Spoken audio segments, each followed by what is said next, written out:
அடுத்த 30 செகண்ட்ல எப்படி நீங்க சிம்பிளா ஒரு ப்ராஜெக்ட்டை ஏஐ யூஸ் பண்ணி 30 மினிட்ஸ்ல பில்ட் பண்றது அப்படின்னு சொல்லி நான் இந்த வீடியோல சொல்ல போறேன். இந்த வீடியோவை சேவ் பண்ணிக்கோங்க. ஃபர்ஸ்ட் DeepSeek ஓபன் பண்ணிட்டு நான் சொல்ற ப்ராப்ளம் ஸ்டேட்மெண்ட்டை போடுங்க.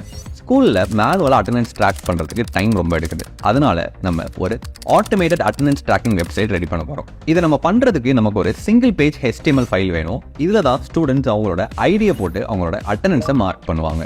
அண்ட் தென் ஸ்டூடெண்ட்ஸ் இங்கே மார்க் பண்ற அட்டெண்டன்ஸை நம்ம கூகுள் ஷீட்ல ஸ்டோர் பண்ணி வைப்போம். இதை பண்றதுக்கு நம்ம கூகுள் ஆப் ஸ்கிரிப்டை யூஸ் பண்ணிக்க போறோம். ஸ்டூடெண்ட்ஸ் வீட்டில இருந்தே அட்டெண்டன்ஸ் மார்க் பண்ணிட்டா என்ன பண்றதுன்னு ஒரு பிரச்சனை இருக்கும். அதுக்காக தான் நம்ம என்ன பண்ண போறோம் அப்படின்னா, ஸ்கூல் வைஃபை அப்படின்னு ஒரு வைஃபை கனெக்ஷனை சூஸ் பண்ணிட்டு அதோட IP அட்ரஸ் என்னன்னு பார்த்து அதை கோட்ல போட்டு வச்சுக்கணும். எப்போலாம் ஸ்டூடெண்ட்ஸ் ஸ்கூல் வைஃபைல கனெக்ட் பண்ணி அட்டெண்டன்ஸ் மார்க் பண்றாங்களோ அப்போ ஸ்டூடெண்டோட IP அட்ரஸும் ஸ்கூலோட IP அட்ரஸும் ஒரே மாதிரி இருக்கும். இப்படி ரெண்டு IP அட்ரஸும் மேட்ச் ஆனா மட்டும் நம்ம அட்டெண்டன்ஸை மார்க் பண்ணுவோம். இல்லைன்னா அவங்க ஆப்சென்ட் அப்படின்னு சொல்லி மார்க் பண்ணிடுவோம். இந்த ப்ராஜெக்ட்டை நாங்க ரீசெண்டா ஒரு காலேஜுக்கு சீஃப் கெஸ்டா போனப்ப அங்க லைவ்ல டெமான்ஸ்ட்ரேட் பண்ணி காமிச்சோம். அங்க இருக்கிற ஸ்டூடெண்ட்ஸ்க்கு எல்லாருக்கும் ஹெல்ப்ஃபுல்லா இருந்துச்சு. அதனால உங்களுக்கும் ஹெல்ப்ஃபுல்லா இருக்கும் அப்படின்னு சொல்லி நினைச்சோம். ஏஐ யூஸ் பண்ணி கோட் பண்றப்ப எல்லா டைமும் உங்களுக்கு சேம் அவுட்புட் வராது.